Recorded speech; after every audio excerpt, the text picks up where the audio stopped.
Dia menemukan batu itu dan memukulnya.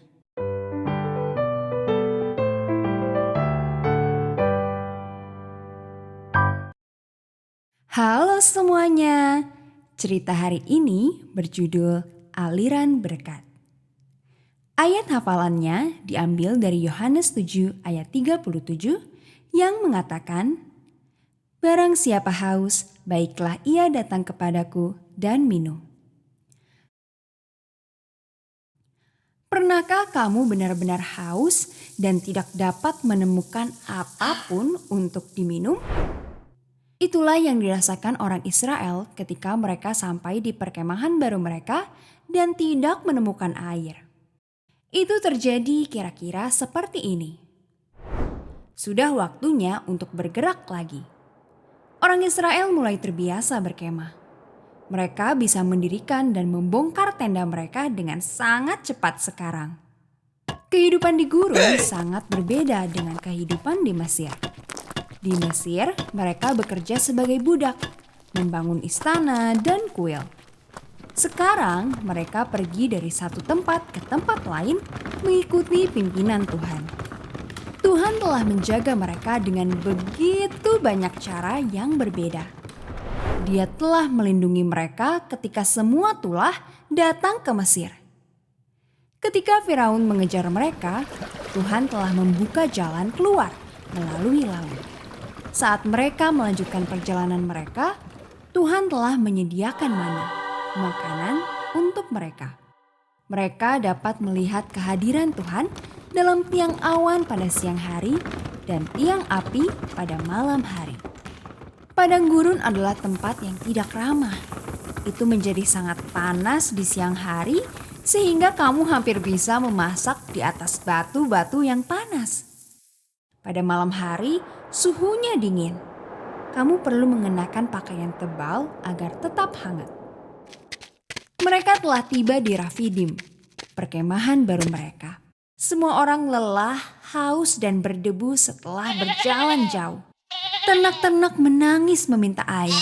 Domba dan kambing menggemakan seruan itu. Keledai-keledai meringkik dan menghentakkan kaki mereka, menambah permohonan. Hanya unta-unta yang tampaknya tidak keberatan dengan tidak adanya air. Mereka dapat pergi tanpa itu untuk beberapa waktu. Semua orang melihat ke sekeliling, tapi tidak ada air.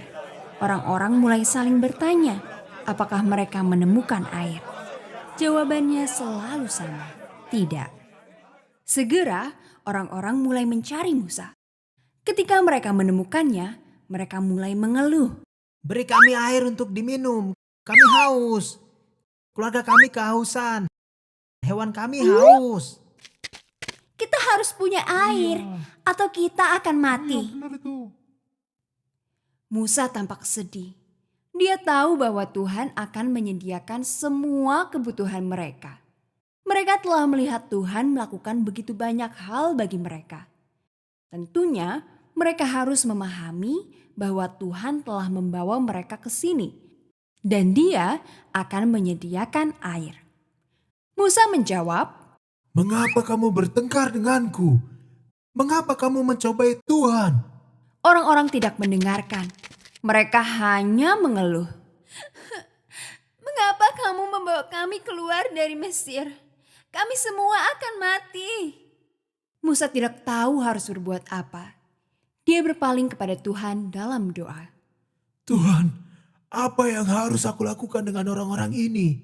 Dia bertanya. Mereka hampir siap untuk melempariku dengan batu. Tuhan menjawab Musa. Berjalanlah di depan dan bawalah beberapa pemimpin bersamamu. Bawalah tongkat yang engkau gunakan ketika aku mengubah air sungai Nil menjadi darah. Aku akan pergi di depanmu dan berdiri di atas batu di Horeb. Pukul batu itu dan air akan keluar dari situ. Maka Musa memanggil para pemimpin dan berjalan di depan. Dia menemukan batu itu dan memukulnya. Seperti yang Tuhan katakan. Air memancar keluar. Air yang cukup untuk semua orang. Lebih dari cukup untuk memberi minum semua hewan juga. Sekali lagi, Tuhan menyediakan semua kebutuhan mereka. Tuhan tidak pernah berubah. Dia masih menyediakan kebutuhan kita hari ini. Sungguh Tuhan yang luar biasa. Pesan dari cerita hari ini adalah kita memuji Tuhan karena memenuhi kebutuhan kita. Sampai jumpa di cerita Alkitab anak lainnya adik-adik. Tuhan Yesus memberkati kita semua.